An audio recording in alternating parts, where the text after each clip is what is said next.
Hello and welcome to episode 71. I didn't check that there, actually. I was looking down. It looks like I was looking at the episode. We're not quite there yet. We are at 71, right? Yes, we are. Now I've done it to myself. Welcome to episode 71 of the Talking Wednesday podcast. Dex, joined by Jake Punkchef 41. As always, I hope this week has treated you well, or is treating you well so far, and this podcast finds you well as always. How has your week been, my friend? It was good up until my mother turned up. I've been doing DIY stuff and Family. Yeah. Basically, my mother decided to break a piece of wooden decking that goes into our garden. We've had to dismantle it all. I've had to make new steps over the weekend. It's not been a fun job. But thank you for the Queen having a 70th thing. I got to get help from people, so that was kind of helpful. But apart from that, it's been okay. I just feel like I've been a bit lazy, but I have been doing more live streams on my channel. I've been making graphics for it. I've been trying to up my ante because I've been watching other people's stuff and thinking, how do I do that? And watching YouTube videos go, that's how you do it. So I can just make a graphic set for you. I mean, I don't know when I'd have the time to do that. But well, that's the thing. I don't know when you'd have time to do it either. And I don't want to have more work onto your stuff because at times when I message you, and sometimes we do message and we talk, and sometimes it'll be like a couple of days because I know, hey, we're having a really busy day a week, so I'll wait. I can actually make pretty good graphic stuff. I just never have the time or effort. So when I decide to stream, I'll be usually like, right, we're using solid colours. I can't be up. You know, it's one of those where if I get more time, if this ever became my job, I would put considerably even more effort than I do in now, but now I'm kind of like at max capacity to make sure I can get this podcast edited every week. But I'm enjoying it. It's how's your week been? It's been all right, you know. I didn't watch the Platyjubes. Sorry, I didn't either. But I did play a lot of video games actually with a bit of the time off, which was really nice to do. I switched off for a few days. I did a bit of work. I've recorded like the next 4 seasons of the Sheffield Wednesday career mode. Ooh. Because I realised that I am not going to sit down and do these the traditional way anymore. The people that are still watching it enjoy the content either way, right?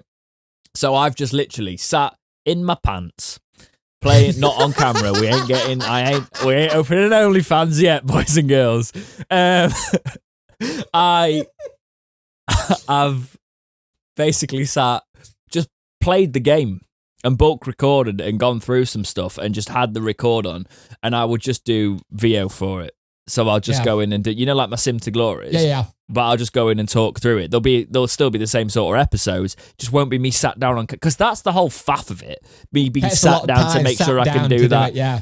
And because we're at a point now where people have been contributing loads through the first like 14, 15 episodes or whatever it is, I've got so many suggestions from the past anyway that the squad kind of builds itself based off community suggestions previously. So it's not like I need to constantly ask to keep it a community-based thing and keep everybody involved. It's not like, because it's evolved from us being a community doing the career mode, I don't need to weekly now check in to say, oh, should we sign next transfer window, that sort of thing. Because we've kind of got an idea of who we want to sign and we brought players through. And I must say, I can't give you spoilers for like the 4 seasons ahead or the 3, I think we're 3 seasons ahead. I'm really happy with I'll just say this, there's a certain player in that career mode that I am really, really pleased with at the minute. And it's going to link back to pretty much the entirety of the career mode, but it only just happened and it only just actually came good, and I'm like, are you serious? This actually worked. Nice. So there's something that came through. It's always nice when that happens. Did you watch the England game? I did, yes, I did watch that. God, that was horrible. Right, I've got some things to say about the England game. So if you don't think I know what I'm talking about, fair play, I don't give a crap, right? I have supported Gareth Southgate all along, and I'm still supporting Gareth Southgate, and I will be up for it. But I just wish, right? I love our possession. I love possession-based football. It's that thing that, you know, like Klopp and Pepper, like just believe in the system, never break the system, just keep going. But Klopp not so much because he attacks anyway, but Pep is like, press, press, press. Keep doing it. I don't care if we're chasing a game. Press, do it. It will eventually come. It's like Gareth wants to do that with the possession football and the holding football, right? And eventually we will work an opportunity to score. But I just think England do so much better when you let the shackles. He doesn't let the shackles off him enough for me. No, we've got too defensive. When we counter, and I don't really want to play a counter-attacking style, but we can counter, and we need to realise that we can do that a little bit more and actually do it. Yeah, because it doesn't happen enough for my liking. I think get the possession-based stuff in there and just throw the wingers forward a little bit more. Don't worry. Maybe do revert to the 4 at the back. Do we really need? Do we need to play wing backs? Not really. I don't know if we do, because yes, we are shaky defensively, but we can outscore teams, right? We're gonna be. I will say our weakest position probably is centre back, so it would make sense. Yeah, well, why you put 3 there just so everybody can sort of scoop up and do their jobs? But if you're outscoring the teams and you're already set up and you're actually pressing so high that you're holding the ball up, there's less pressure on the defence, right? They only have to do the jobs when it comes back at us. And we do have solid enough centre-backs to do that. So, I don't know. I do get concerned about the likes. Because I think, obviously, you look at where Gareth's got us, and you can only play the teams in front of you. So I respect that. I'm just Let the shackles off a bit. It's sort of like, come on, mate. Because he will always have this thing over his head of what if another manager had this team? Would they have done even better? Would they have finished it off in the tournaments?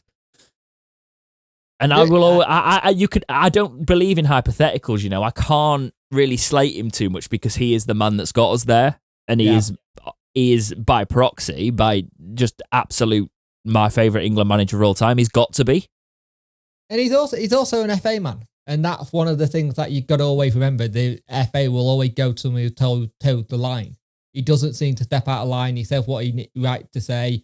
He's good with the media. He's good with some of the young players. It's one of those things where he'll always get remembered at this moment as the nearly man. But if someone comes and gets us there, it'll get completely forgotten. Yep, exactly. Just noting this, we've got, if you would like us to talk about anything specifically, obviously you can get involved and tweet us and stuff. If there's any ideas for an episode you've got which you would like to see during the off season when there's not matches played, please do get in touch. Let us know, because we did build this around community, this podcast as well. 2 idiots and community. So if you've got an idea for an episode that you think would be could make an episode, do message us. That would be cool. And also remember, it's a shorter pre-season this year. Yeah, I was going to say this, like, we talk about off-season, we can put all this content in and stuff, but it's not really, because there's always transfer talk, always. Yep. And it's kind of one of those times, I'd prefer to take a week off in the season. Yeah. And do a scheduled episode, like an interview or something like that, because we can talk about what's happened in the matches, and we can tweet about it, we can do shorts, we can do things like that. But when transfer speculation is hot, the juicy bits, we want to be there for that. And it's always the fun bit, where the pre-season, where you're wondering. And I never really used to touch the transfers back in the day, but I started like a couple of years ago because it just made sense. I only used to do it when they were confirmed. But I started looking at other people's stuff. I looked at some of your stuff ages ago. It's like the transfer stuff is what hits. And it's nice. It's nice having a look at what you can go for, who you go for, and then if it don't go off, trying to figure it out. It's fun watching Man United fans just go off the deep end at the moment with all their stuff. So it's one of those things where it's really good time to do content, and hopefully, well, we need to be busy. Let's be honest. Not hopefully. Yeah, it's concerning seeing some of the targets we're linked with all the time. We're losing them to other clubs. We need to start. But I'm not applying a little bit of pressure. I'd like to see. I don't think it's a case of like some people said, we're not being quick enough. I think we're being quite strict to a wage structure structure now. Mm. And if it doesn't fit in that wage structure, we're just going to move on to the next target. No, that's true. Anyway, to start us off today, Matt writes into the Talking Wednesday podcast and says, "Hi guys, I found myself playing a lot of Hades recently, and I've become obsessed with its soundtrack. And it got me thinking, is there a video game soundtrack you absolutely love? Thanks again, Matt." Probably GTA Vice City. It's Yeah. 80s.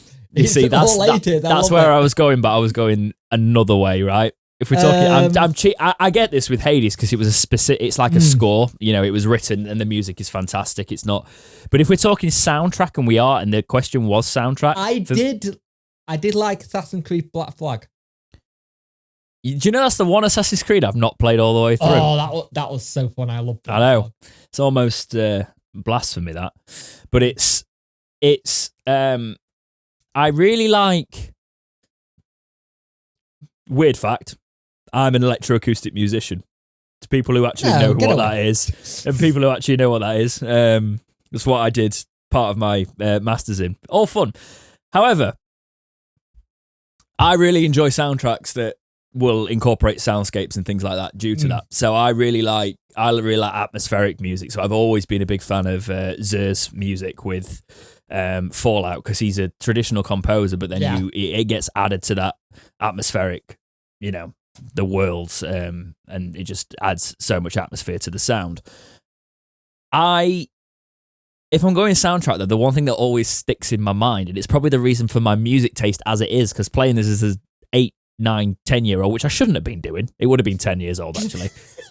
GTA San Andreas, right? Oh, yes, definitely, yeah. Like, Radio X on GTA San Andreas made me the musician and the man I am today, I think. It just had pure bangers, didn't it? It did. It did, right? And it's just...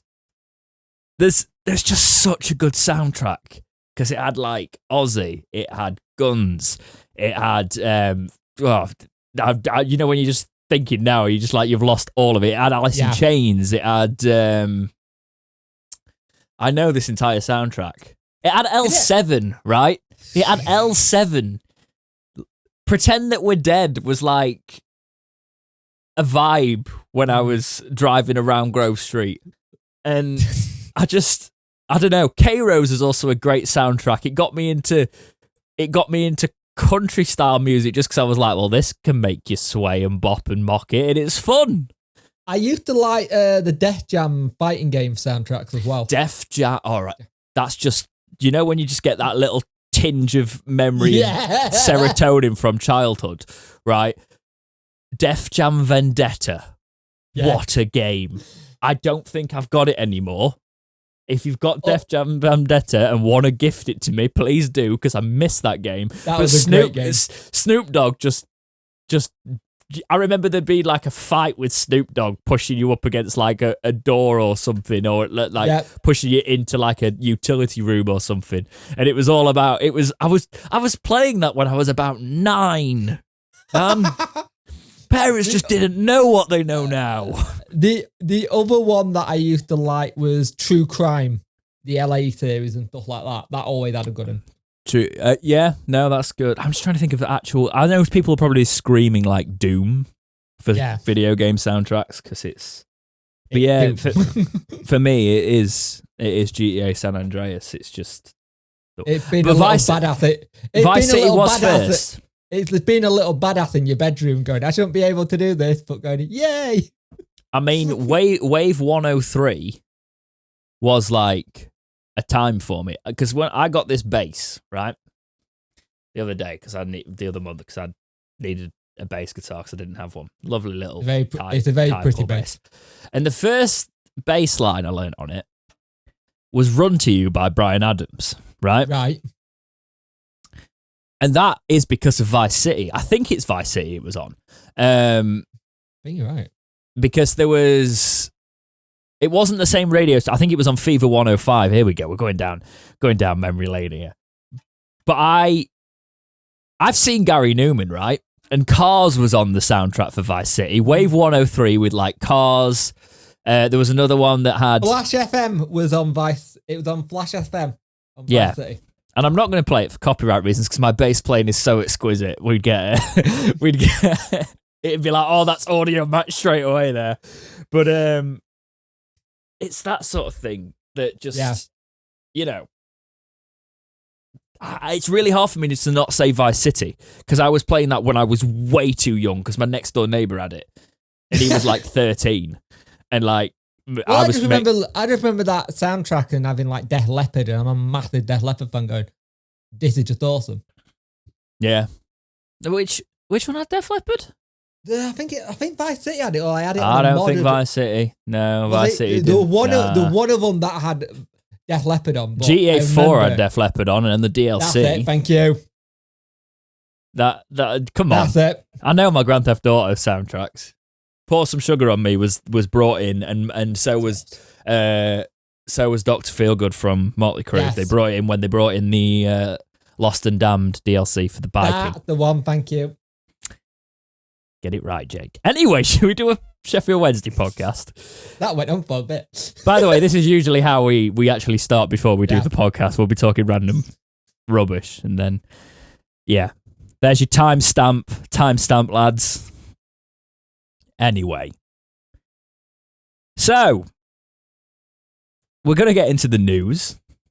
I'm trying to work out how to phrase this one, but we are waiting on some contracts, aren't we?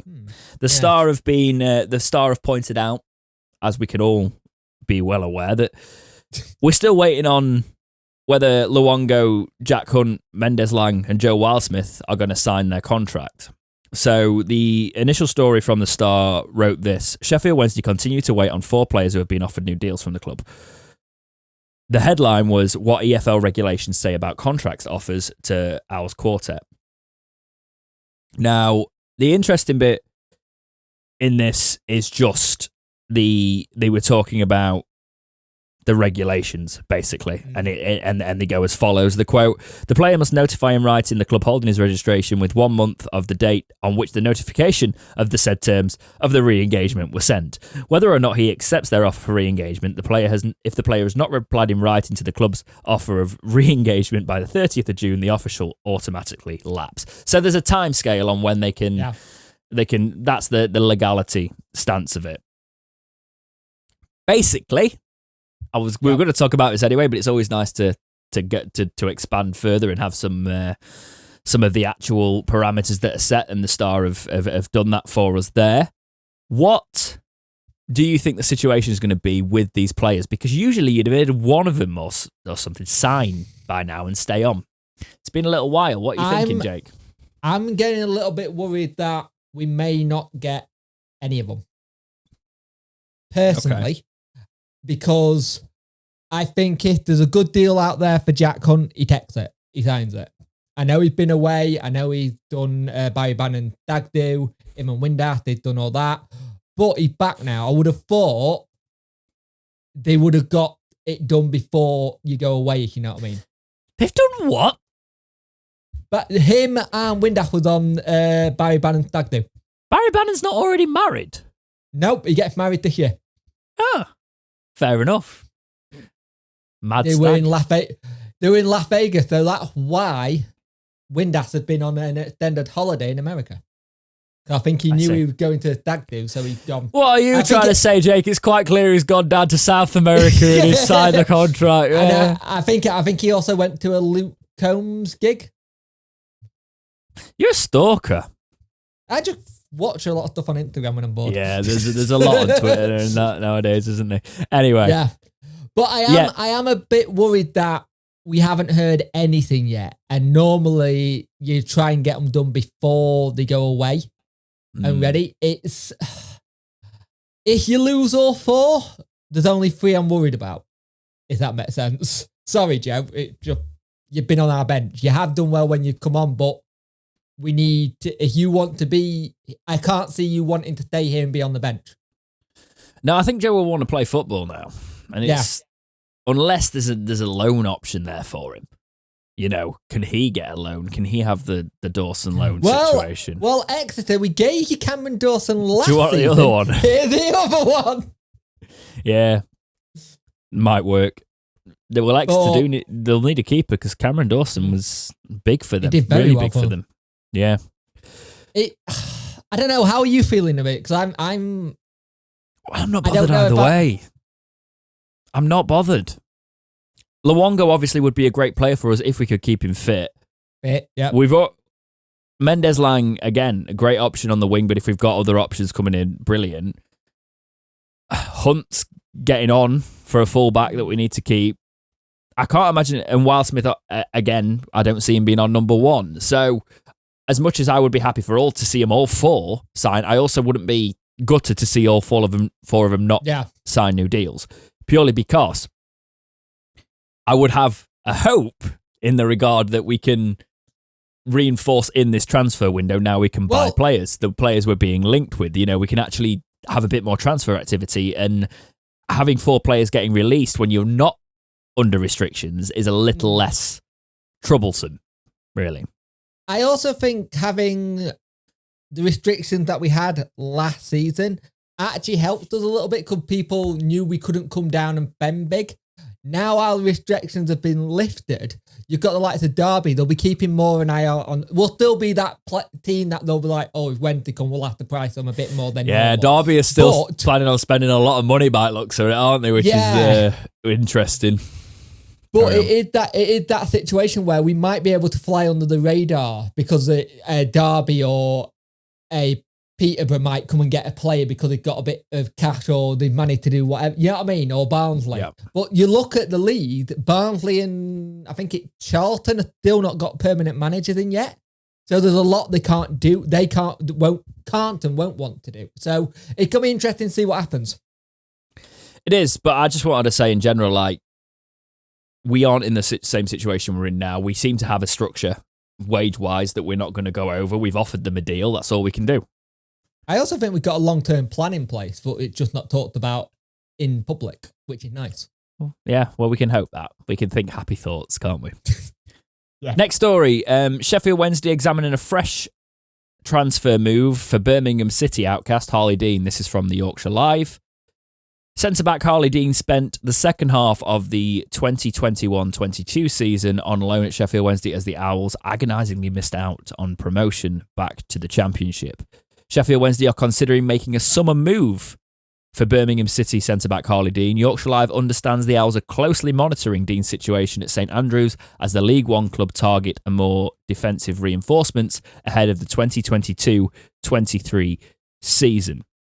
After being deemed surplus to requirements by Birmingham boss Lee Bauer, it's Bowyer, innit? I can always say that wrong. Bowyer, thank you. I'm doing a you. Back into the story. Dean was allowed to spend the second half of last season on loan at Wednesday. His uncompromising style of play in the middle of the back three quickly endeared himself to the Owls faithful. And then it goes on about injuries. The 30-year-old faces an uncertain future, having returned to Birmingham. Dean, who made over 180 appearances since joining the Blues in the summer of 2017, has a year remaining on his current Birmingham contract. But the manager has already played down the prospect of the player forcing his way back into his plans. Speaking to the media we talked about this. We did. He pretty much said, nah, Dean's done here. And there's not been really an update on that. They do mention in the Yorkshire Live article, the biggest stumbling block with any potential deal for Dean could be his wages. It is thought that Dean is earning north of £20,000 a week at St Andrews, with Wednesday only having paid a small proportion of his salary last year. The Owls are in the market for defenders, as Dominic Iorfa is the only recognised senior centre-back on the books. Dunkley, Hutchinson are heading for the exit door, while loan players Dean and Jordan Story and Lewis Gibson have rejoined their parents' clubs. End quote. Not their parents' club, the parent clubs. Yeah. So that is quite a lot of a wage drop. That's the issue. Because I thought it got to be the wage drop, because I don't think they're gonna stop him from going. We've got to put a fee in of some sort, because I think he's still got a year left, unless he can go, look, you don't want to play me. I don't want to be here. Let's mutually terminate the contract and I'll go somewhere else. Well, that's the only way I see us actually giving him anywhere close to those wages. Because even 15k is a lot of money in this league. Yeah. You know? And it's also like when people have talked about that, I've been keeping an eye on, people go, oh, he's injury prone. He's not injury prone. It's the first ever time he's properly been injured when he got to us. Most of the time, he's played pretty much the entire seasons. Like you look at his appearance at 45 games, at 38 games, at 45 games. If he didn't get that injury, we may have been able to keep a little bit better clean sheet somewhere. But it's how much do you actually want to go for him kind of thing, because this will be your Sam Hutchinson replacement. Yep. He's 30 years old. We know he's a good player. We do need a centre-back. We've lost 60% of our aerial threat since we've released all those players. I can't see us giving him more than 12k. The only way we do it is that he gets some sort of promotion bonus if we go up. Well, yeah, because if you think about it, all the rumours about Bannon's wages, things like that, but like, you've got to imagine, back when I was a kid, League One wages were around 3k. I don't know if that's the average anymore. Back in my day, that was always what was talked about, that players were like on 3k a week. It's not the same anymore. League One's a completely different league where it got us competitive, the Championship. But I do still think, like, if you were going to be up there, you're probably around... You've got to be between, like, 8 and 14k on most of your players, at least. Yeah. You know, so... It's a drop from 20, but if he can drop that 8, maybe 10 a week, that's a big drop. But you do, as you say, you put the bonuses in there. He's 30 years old. You give him a couple years on his deal. You give him a 2-year deal, and then it's sort of like, well, if we don't do it in those couple of years, you can go. And you're 32, you'll still get another club, you'll get another move. It won't be the end of the journey for you. There's options there, but... The other thing, he's already been here. He doesn't have to settle in. He already knows the manager. He already knows what's going on. It's one of those deals where we're either going to have to make the call early and get him, or play the waiting game. Because if we play the waiting game, and I think when they're in that kind of position now where if people are going to wait all around for other things, they're like, we'll just go on to another target then. Thank you for your service, but we need to get things in now. Yeah, it's true. We'll see. We'll see. We do need to make a decision quick and start getting them in, because as you said, pre-season's earlier. Let's get on track with it. June 20th is when they come back, and we have 2 centre-backs as it stands. So yeah. So Yorkshire Live have done a piece basically on goalkeepers, because who we're going to put in the sticks. I don't usually include these. However, when the document was put together, it was put together with such good work, I will skim over what I think it's Dom has been putting some together. Usually we do this ourselves and bring our own players, but players I've not mentioned, so it's worth mentioning. I'll mention who they are, and just for fun, I have added their FIFA card to it so we can say it. So they think that Craig McGilvray would be a good one from Charlton, who made... This is our stat page. We put our own stats in this. I'm not going to read anything from the article other than the names. Go over there if you want to see what they've said about it, because give them clicks. It's only fair. League One overall appearances has made 175 appearances overall in League One. So some League of One experience there for Craig, who was born in... I don't know. He's 29. That's a good age. Good age for a keeper. Coming up into the prime. 68 rated silver, 69 diving, 65 handling, 67 kicking, 71 reflexes, 51 speed, and 66 positioning. So, not the worst. The other one that was in that article was Victor Johansson, who plays for Rotherham and is a 66 rated goalkeeper, 67 diving, 65 handling, 65 kicking, 68 reflexes, 32 speed, and 67 positioning. Not a lot of experience by the looks of it. Though. He is 23. Yes, he's... that one you could have the one for the future kind of thing. If you're wanting to do... We've got one who's just done well Dawson on loan. Yeah, exactly. I've heard this one and I could see it. Yeah. This is the thing. People got to remember. I still think it's Dawson to lose. Okay, we were on different wavelengths there. Yeah, I was on about one. I think we've been linked with him in the past, actually. Weirdly, Lee Burge who's at Sunderland. 67 diving, 63 handling, 61 kicking, 68 reflexes, 42 speed, 66 positioning. So those mid-range goalkeepers in terms of FIFA, but obviously real world ain't FIFA, but our fun spin on it was FIFA. Again, he's 28 or 29. I can't see from here. 29. So we're looking at that.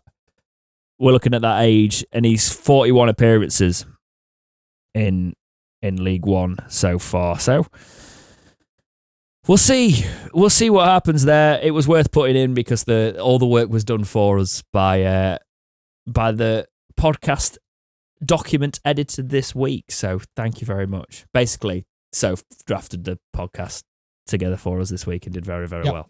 So that sounds really patronising, doesn't it? You can tell I'm working full on, can't you, at the minute? Anyway, camera. If my camera's been out of focus for this whole podcast, deal with it. Right. So there's more talk about goalkeepers. Marco Morosi is stalling, apparently. We don't know what's going to happen there. Just thought we'd add to that. We've already talked about Marco Morosi. Yes. The Star have updated and just say that they understand there's no approach being made on Morosi at this time. Any keeper that comes in has got to play with their feet and play out from the back, because that's what we do. And you can do it in League One. It's been shown it can happen. It can work. The only issue is you've got to know when there were times last season where Bailey went, I can't do this. I ain't got the defensive, and just hit it long. Yeah. So it's going to be interesting who we bring it. And if you bring a keeper in, are you turning around and say, look, you're on the bench, mate, because he's our number one when you're doing your negotiations, or you're going to fight it out between you?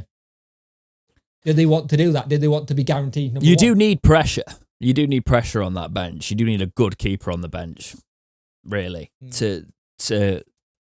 and that's why if you bring in like an older experienced keeper and you have Dawson on the bench, you know you've got this hungry goalkeeper that's just really well on loan that's snapping at your heels, you know? Yeah. Right. This next story, I don't know if we actually mentioned this player. Have we mentioned this player before? I don't remember. I think we were linked with him last season, but because we couldn't play for him, we didn't do it. Yeah, because the Star have said that they linked us with him, even reported on it last month. I don't remember talking about this. We might have missed it. I don't remember seeing it. Anyway, Jaden Stockley has been linked with us again. He is, and we have heard this name before, but I just don't remember mentioning it recently. No. He's a striker, plays for Charlton, quite heavily linked with Wednesday at the minute. Initial thoughts, Jake? I would love this deal to go through because he does play that kind of target man. He does bully people off the ball. Yeah. The only stumbling block would be what position are Charlton in, because at the minute they don't have a manager. Do they not want to do any deals until they've got a permanent manager in place? Apparently settled down in London. But he's 28 and he scored a lot of goals last season for League One. I think it was 13 goals, but he's a good player for this level. Wasn't 13. Was it not? No, he scored 20 goals overall. He scored. Right, overall. He 13 in League One. 13 in League One, yep. He's a good player for this league. I think we could build something out. I think this was the dude that knocked Callum Patterson out on the first game of the season when he had to go off. So if that's the same player that did that, that's the kind of player you want who's going to put their head in it and for something.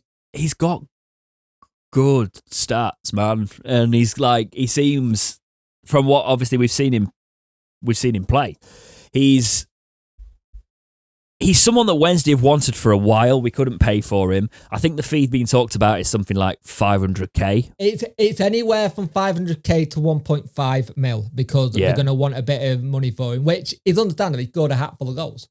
Strikers normally cost you a little bit more money. We do need a striker. We do need that. And we talk about it. Gregory isn't a natural target man. You know, he He has been deployed as that sometimes. He's a hold-up player. Yeah, well, that's technically that is more of a target man's job, holding up the play and feeding off it. I think he's had to adapt to that role because we don't have that, like you said, target man. Well, yeah, it's something that's what I'm saying. Gregory is he's a goal scorer. He's a target man isn't always a goal scorer. It's helpful. This guy clearly is, and if he is the traditional target man, that's fantastic because we do need that option off the bench. Also, and he's a good age. Also, just saying, we haven't mentioned this. We did. People have started reporting on Kyle Hudlin that we're linked back in for him now, so we were right last week. So we didn't make a song and dance about it, but we got ahead of that one, which was all fun and games. Nice. But yeah, this is one obviously that we've picked up off the back of. But Jaden Stockley, just 20 goals, man. 20 goals last season in all appearances. Season before that, he played 22 times. He scored 8 goals. So he's only 28. He contracted out in 2024.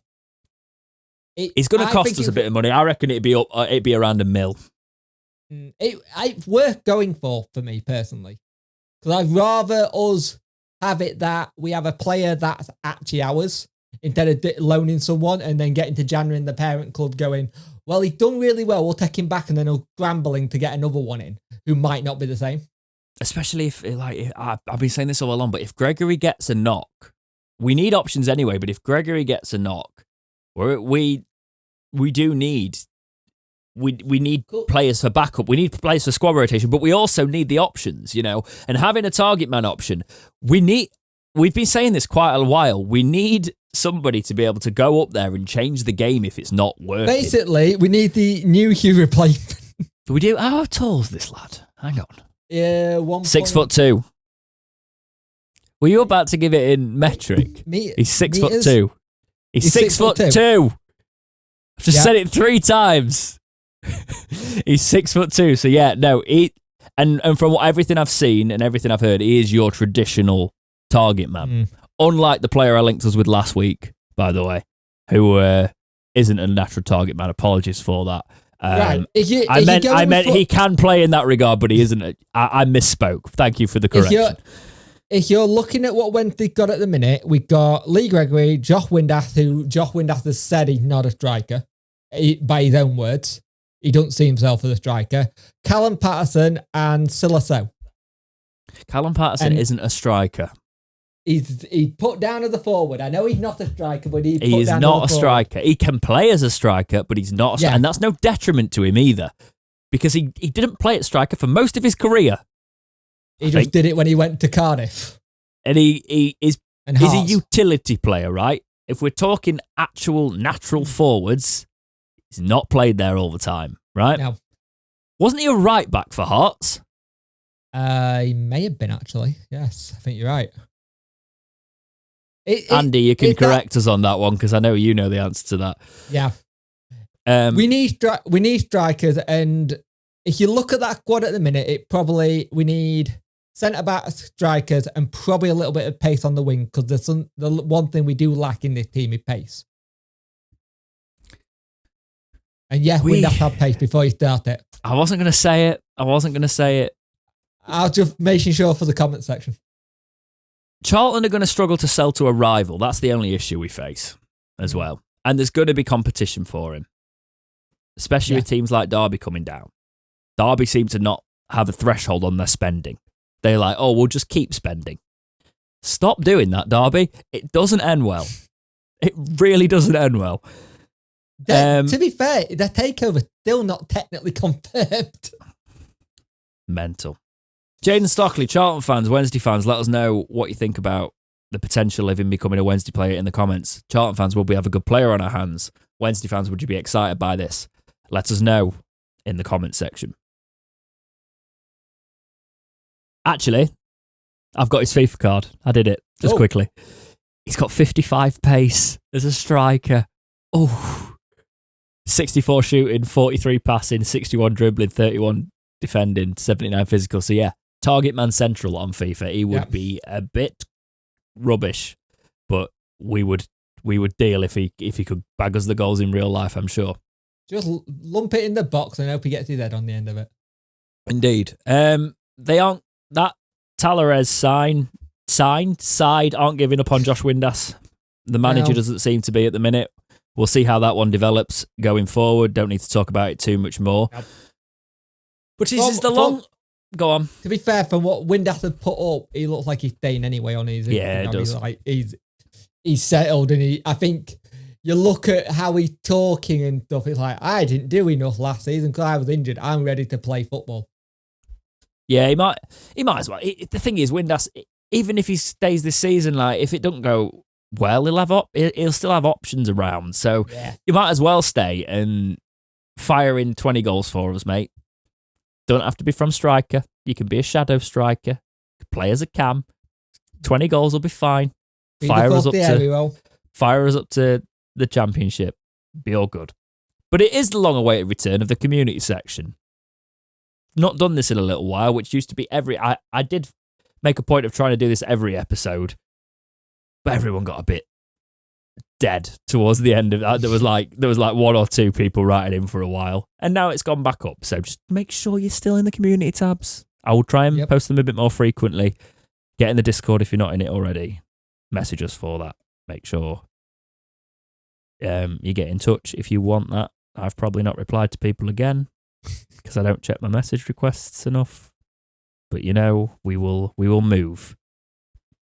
I'm running on fumes now, by the way, just so you're all aware for general podcasts, because I've realised I've exercised and I've not eaten since this morning.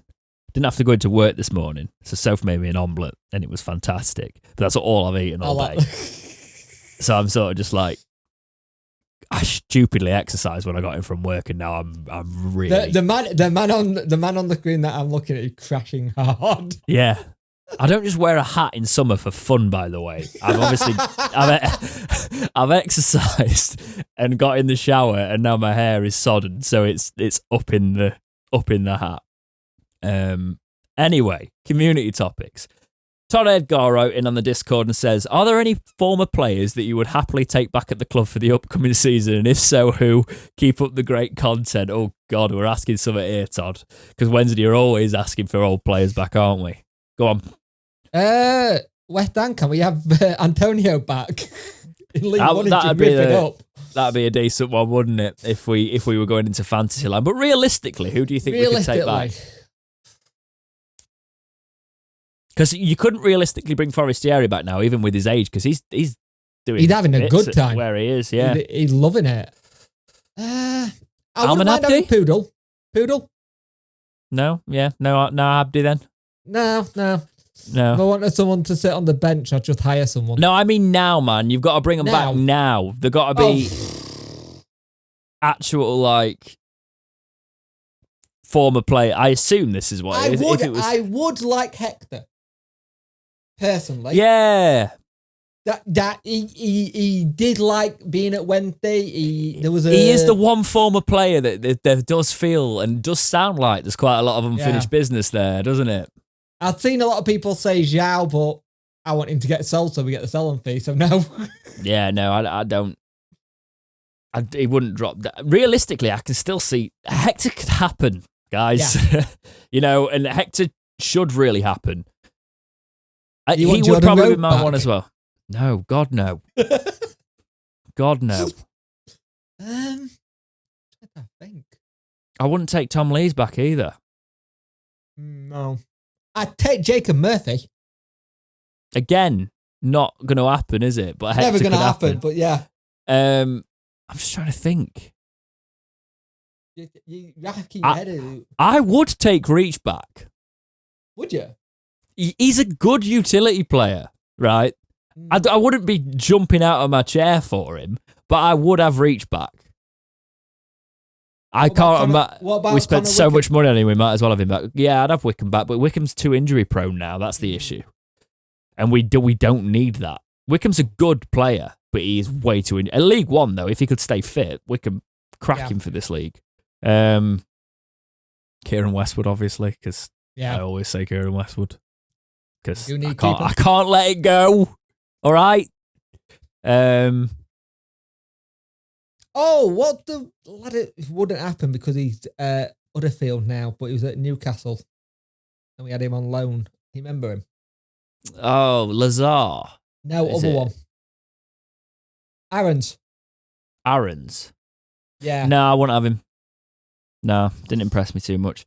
There was a player that was in my head then and I've lost it. Who was it? It's annoying me now. It's annoying me now. Can you remember which season it was? No, it's gone out of my head. But it's a player that could... yes. One that does make sense and could possibly actually happen. Thornley. Yes, that's a possibility, yeah. We should never let him go. Because he's got experience in this league now. He's pretty decent centre back by all accounts.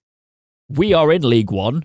He is a Wednesday, Wednesday product. I don't think he's a Wednesday fan, but we got him from Everton. Yeah, he's a Wednesday. He's a product of our academy after the Wednesday, after obviously coming from Everton. He was at Oxford one day, and then he went back to Blackpool. Has he gone back? No, I think he's still at Oxford. He signed for Oxford permanently.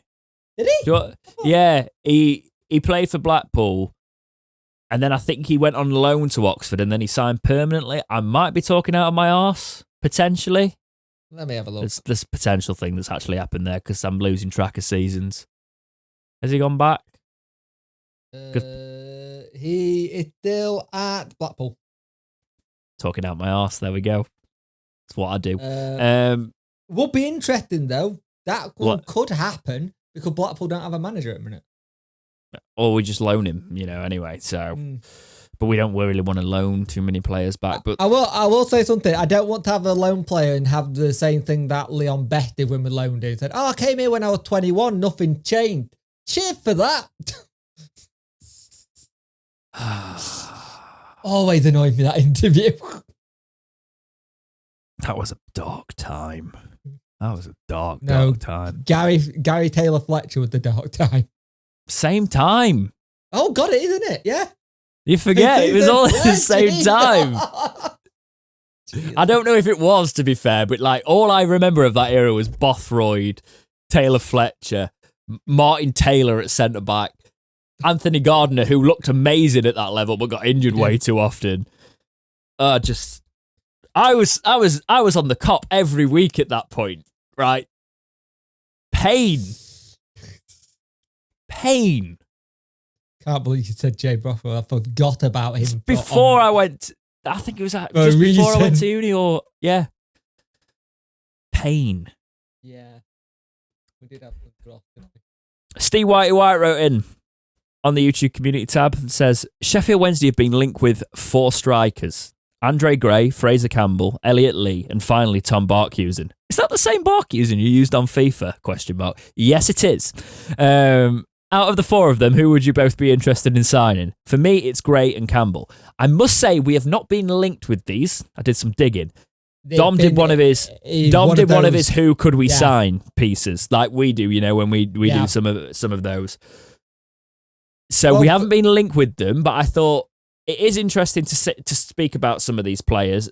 Obviously, we're not going to sign Andre Gray, right? No. We're just not. Because he would be way too good for my FIFA because he's a 73 silver with 82 pace, 72 shooting, 61 passes, 71 dribbling, 30 defending, and 70 physical. It'd be fantastic. And if we're struggling to do a deal for Harley Dean, we're definitely going to struggle to do a deal for Andre Gray. Also, everybody thought we signed him when we actually signed Andre Green because they got the names mixed up. Do you remember that? That was quite funny. Yeah. Campbell, I wouldn't take. And I know they're the 2 that you've said you'd take. It just doesn't... I would take him, and support him if he became a Wednesday player. Is he the Huddersfield lad that tries to wind everybody up as well? Yep. I believe he is. Yep. Yeah. Again, FIFA card, 66 pace, 66 shooting, 61 passes, 66 dribbling, 37 defending, 67 physical. He's all right, Yeah. I would take Barkhusen. But I think he'd go to Derby. I do think I was about to say this, actually. We've both done the same digging on it. He is looking he's about to go to Derby. Do you know why I'd take Barkhusen? Because his numbers aren't amazing, by the way, right, Barkhusen? Because he's made last season he made 13 appearances, so he didn't play that often for Preston, and he scored 2 goals in those 13 appearances. The season before that, he made 45 appearances. He's not a goal scorer. He's a winger, obviously, if you don't know who Barkhusen is. He scored 2 goals and made 4 assists. So he's not prolific, and he's not a big assist player either, and that's a lot of appearances to have stats that. However, it's his pace. It's the one thing we lacked all last season. It's the fact that you'd have to be careful about him you'd have to be watching him down that side. And as a squad player and as a player that you can bring on, or even, he would start for us. In League One, Barkhusen's a pretty good idea and Derby are going to get him, by the way. That's why we've not talked about it, because it looks like it's going to happen. He would be decent. He would fit into this Wednesday side quite well. It's just quite annoying, actually, because he's bloody good on FIFA, and that's why I signed him. It's not even his real life pace, right? His FIFA pace is great as well. He's got 94 pace on FIFA. It's ridiculous. That's why I signed him. I'm surprised Preston are letting him go. I'm not, right? Because they played him 13 times last season. Then again, they're on a rebuild, aren't they? On the low. And if you're talking rebuild, they've had him for 6 seasons, Jake. Yeah. And if you actually look at some stats, they say he didn't score any goals last season, which is inaccurate according to the more detailed stats. But Barkhusen would be the one for me out of those 4 that were mentioned. But thanks for writing in, Steve, about that. We aren't linked with him though. It is, again, speculation pieces, which are the bread and butter of everything, because we do them too. So, I put the community topics out on Twitter as well this week, and SWFC.com wrote in. Actually, didn't do that. They tweeted us today, actually, but I thought I'd put it in. John McAtee, 19, worth alone surely, tweets at us. So he's one of the Man City youngsters. Now, this is a bit of a FIFA one, isn't it? You sign a Man City youngster, but it makes sense in a way, because if you look at, he's 19, and the past 2 seasons in the like the second Premier League division they do, he's played 23 times, 22 times in the first season, scored 7 goals, 12 assists. And I know it's a different level, right? But they do compete in the Papa Johns with us, just saying. Last season, he played 23 times for them and scored 18 goals and got 7 assists. 18 in 23. We do have a good link-up with Man City as well. We do, which is why, as a loan, it can't hurt, can it? Yeah. There's still part of me that thinks we may go into for Liam Delap again. We went for him last season and he just... That would just genuinely be Football Manager, wouldn't it? Yeah. Oh, yeah. No, he needs to go on loan. There's a lot of that Man City youth team that are at that age where they need to go out and play week in, week out and get kicked a bit. Yeah. I'd take him. Definitely. I just think it'd be a good... He's only 19. We need to be a little bit more clever with our loans again, you know? Yes. Was he at Grimsby? That sounds familiar. Yeah, he's no, of course. Yeah, he's literally apparently been the star, according to BT, the star of their promotion run. So that would make sense. He's already been gone and got kicked a bit. Yeah. Well, could he step up to League One? You know. Hang on, how does that work? If he was in the... How long was he at loan for? Hang on. Is this the same player? It's not the same player. That's embarrassing. Are you sure?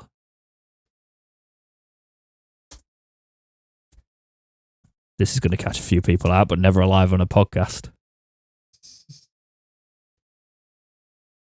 There's 2. There's 2 bloody players with the same name 3 years apart. So not the Grimsby lad. There is one. There is the one. So if we don't get the one from Man City, are we getting the Grimsby? Should we have the one from Grimsby? Yeah. Let's do that. I was like, this doesn't look right. I looked at these stats earlier. This isn't right. He's talking to a No. Different one. Okay. His name's James, actually. But James John McAtee. Does he go by his middle name? Potentially. Yeah, he's not. He was born in 2002. That's as good as what I told you before we came on air, 2005. Yeah, I know. All fun and games. But yeah, he's actually made 2 senior appearances for Man City. See what happens. Yeah. It can't hurt going, look, you've got a lad we like. Can we... I'd like to know what his play style is. Please let us know if, because I know there's some Man City ultras that look at absolutely everything related to Man City. If we do break this out as a topic somehow, please let us know what he's like play style wise in the comments. But could he be like the Theo signing that we had this week? That's the problem. Do they want him to? Because Theo signing was. We weren't playing him, and then he went and played less. We weren't playing him in the right position, and then he went played in the wrong position and played less. Funny. It was kind of funny, yeah. Could that be another situation there? We'll see. But thanks for tweeting us, mate.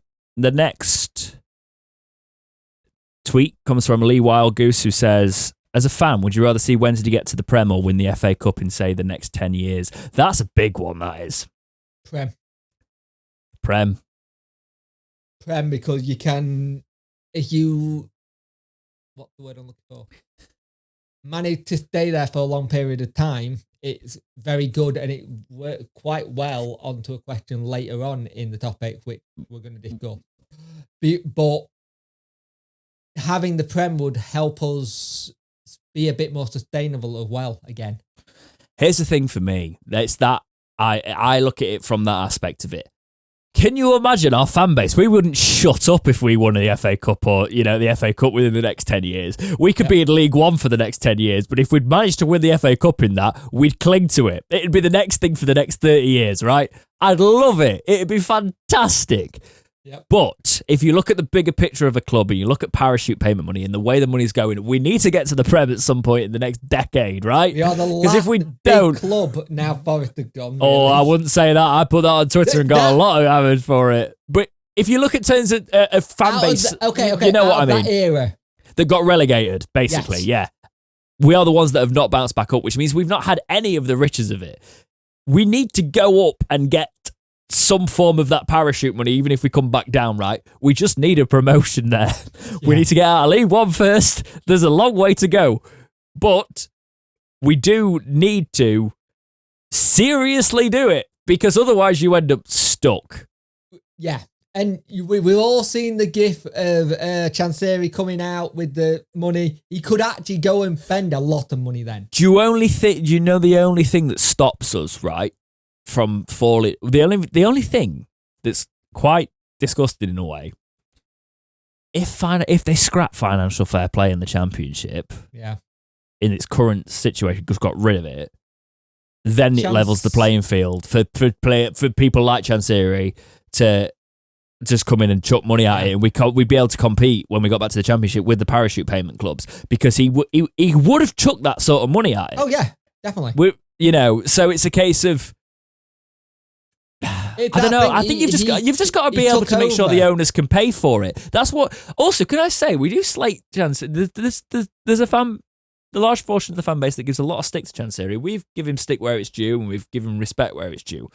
But he does the thing where I think you should be able to show that you could support a club financially, and that they are to you personally to bankroll them if you get them into a situation. That's what FFP should be based around. Yeah. You should be able to show that you've got the funds to do it, and you can do it. Our accounts for the past, every year, we are not a sustainable club at the minute. No. Chansiri has put his name. He will keep the club running. He is doing it, right? He's putting the money back into the club. If FFP was based off that, and you wouldn't get situations. Can you imagine if there was personal liability with like the Berry situation and things like that? They wouldn't happen as frequently. No. And But you ironically, could just dissolve clubs. Ironically, the FFP was meant to stop the Bury stuff, the Derby stuff, all the stuff, and I think we've seen more. But it doesn't. The only thing it's done is complicate it. Yeah, it's ridiculous. If you look at it, it was QPR that put everyone in this mess when they went up that season. They had a bigger wage budget than Borussia Dortmund. Ridiculous. Yeah. Didn't help them in the long run either, did it? No. Anyway, Dango 1867 writes in through my hiccup and says, experience or youth for our summer signings. You need a mix, man. I know it's easy to say one or the other. We've got quite a few... I keep thinking we've got quite a few young players, but then you look at the average age of our squad and it's quite old. So, 28. Yeah, you probably need to bring in a bit more youth. I think if you do it by position, you want a bit more experience at the back. You want a bit more youth up top and a mix in between in the middle. I think that's a really good way of putting it, actually, because that's kind of what we've tried to do previously. You bring in youth like Jordan Story and you bring in Dean, who is obviously the experience. And then in the middle, you've got your players like Fizz and Adeniran that come in, but then you've got your Bannon, your Byers. Your Byers is in the middle of that because he's not obviously that old. Yeah. But you've got your Bannon, your Luongo, they come in, they're the experience, and then you've got your younger kids around the middle of it. Then up top is where, that's the thing, up top is where we need youth for me. You need a player that's going to break the rule book and come and score you the big goals sometimes, or have a breakout season. And it's if we're doing wing backs, your wing backs need to be young because they need to be quick. They need to be able to get up and down the wing. Know that once they broke forward, get back quickly because you're about to get a break on. Yeah. You need that I'm running till my legs fall off striker because he's young. Not the... And as amazing as they are, like Lee Gregory is a fantastic player, but he probably knows when he needs to stop running. Do you know what I mean? But sometimes you do need that younger player that doesn't know when they need to stop running, just keeps doing it and causes absolute havoc, and we win 4-0. It's why I wouldn't be, say, if the whole Bailey Cadamartri deal did go through, I wouldn't be mad about Darren Moore going, look, I've got a young lad here, I'm just going to play him in League One because it's League One. He's going to get experience. We hadn't spoke about that, obviously. The deal's still in there. I've got this feeling he's off to City. Yeah. Don't blame him if he did. It's the one club that I'd be like, I can kind of see why you'd do that. Well, can you imagine it? Can you imagine it to the Wenty lads? How are you doing, Bailey? Oh, good. Oh, you want to say hello to Haaland? All right. I think we need to say we'll put him on the bench. Yeah. What could hurt? Honestly. He comes on, gets a bit of experience. And if he's crap, he's crap. Well, this is the whole situation where we messed up with Hurt. I don't want to do it again. I think obviously, if he doesn't want to sign, he doesn't want to sign. There's that side to it. But if we say, come on the bench, you get some sub appearances, you get into the squad. Yeah. There's nothing spoiling. And you can turn around if a big deal comes for you, we'll accept it. Yeah. We've got to be smart with our youth team prospects. What's the point in having an academy if none of the players come through? Especially because academy compensation is nothing, right? 300k. It is nothing for these players. No. Especially if they turn out to be massive. 300k to Man City? What's that? Absolutely nothing. I mean, it's everything to me. Please give me 300k. Yeah. But to Man City, That's not what they find behind the sofa. That's what they find digging up the car park after they've just done a resurface. Yeah, we accidentally dropped some money here. We won't pick it up. It's just we need to sort it out. We'll see what happens, but it has stalled that. We didn't want to talk about it in length because we didn't want to be like panic stations, but it is a thing. Callum Breeze writes in and says, a simple one, should Wednesday's away kit this upcoming season be all black? I've wanted an all black away kit for a very long time. I want a blackout Wednesday kit. Yeah, I liked Hull City blackout Wednesday kit. It looks superb. Blackout Wednesday kit? No, blackout Hull City kit. They had a blackout kit and I like it. Sorry, that's what I'm trying to say. I'm a big fan of the blackout kits. I love blackout. I wear black most of the time because I'm clearly a big goth, but I enjoy black football kits, and I want Wednesday to have one with a black badge, and it'd be because it's discreet, right? Yeah. I mean, some people will love absolute weapons in them, but that's the same with all football kits, really. If you can pull off black, and I basically live in black, I want it. It will probably be a good selling shirt as well, because if you look at shirt sales, I don't think this season's away kit did well. I love it. I like it too, but I don't think. I'm being that fan. I'm waiting for it until they put the sale. Yeah, I am. Which is normally up by now, which is a bit kind of thingy. I ain't got that sort of money. I ain't got full. I've not got full season, like full kit. Like full retail price of a kit money anymore. Yeah. It's not what I have. They are. Anyway, Hubdub is our last writing today and says, what can Wednesday do in order to attract more sponsorship deals and build its global brand? Very vague, but could be a good topic to discuss. So if you want the actual answer to this, there's a few ways, right? You could do the Chengdu Blades thing, and you could have affiliates in different countries and that. Fleetwood now have Fleetwood Saudi Arabia or Fleetwood Dubai. They have something like that. They're the Dubai version of sodding Fleetwood Town.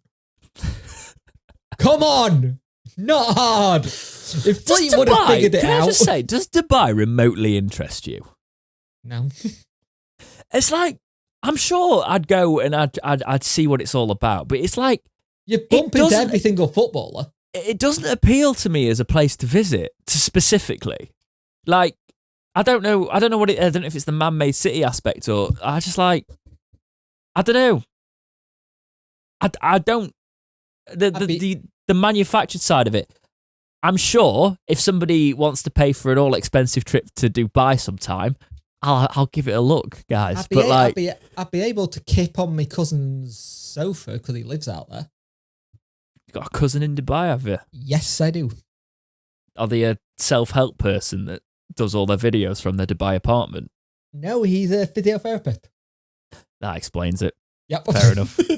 Take like 97% of the wager. Fair enough.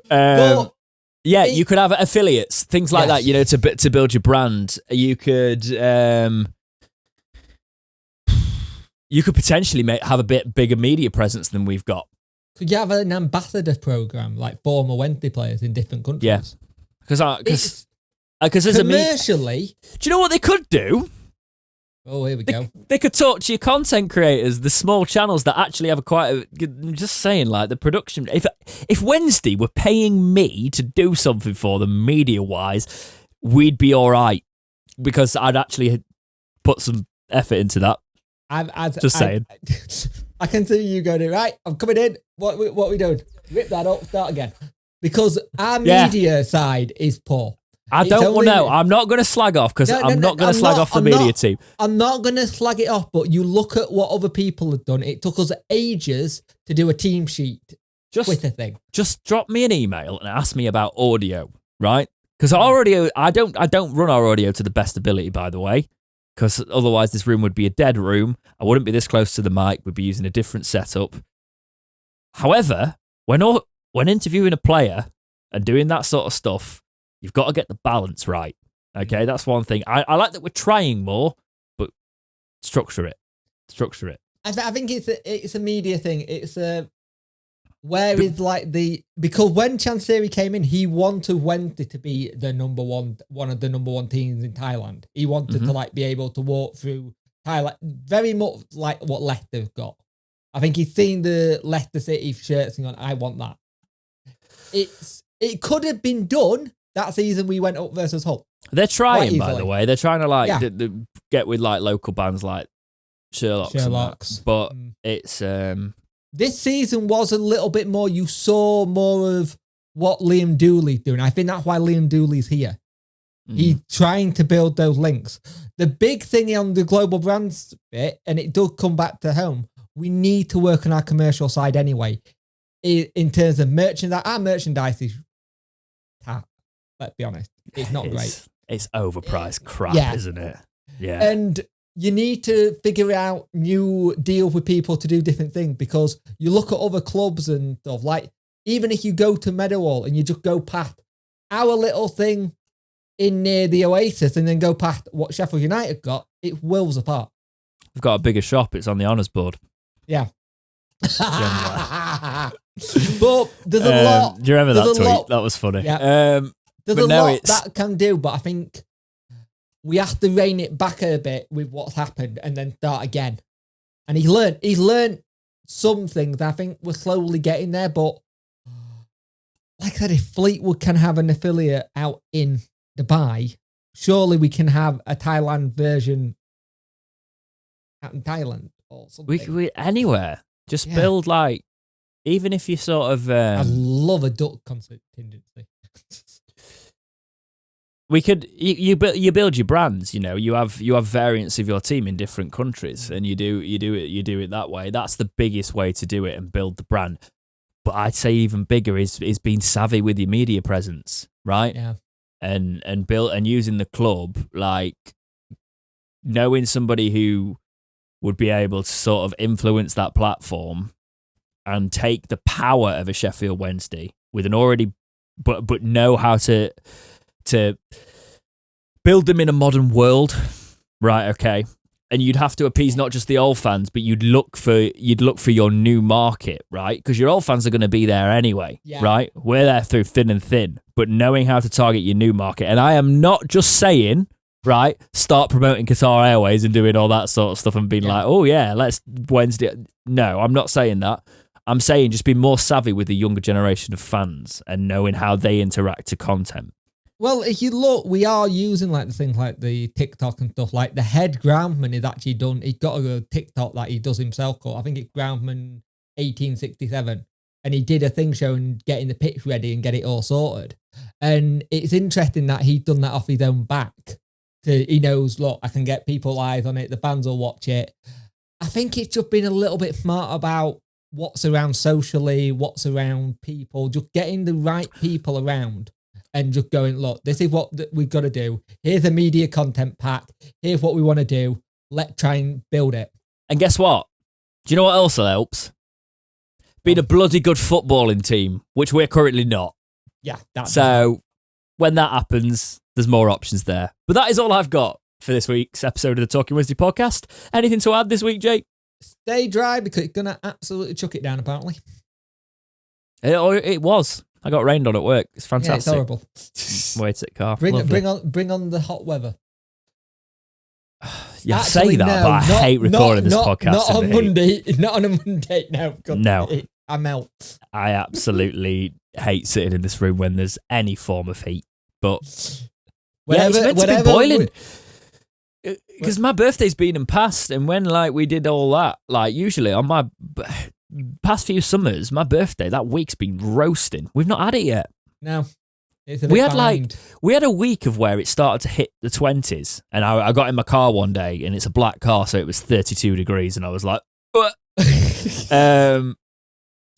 yeah, and the aircon don't work, which is fine. I need a new car. I do need a new car. It's not there yet. It's just recession's coming, boys and girls. Can't be spending unnecessarily. Well, it's really funny when it gets hot weather because at the end of the episode we just go, right, we're off. Bye. I'm going to find somewhere cold. Yeah, pretty much. But yeah, unless nothing else to add, I'm going to go and eat. Hope you're all going to have a lovely week, and we will see you in the next episode of Talking Wednesday. See ya.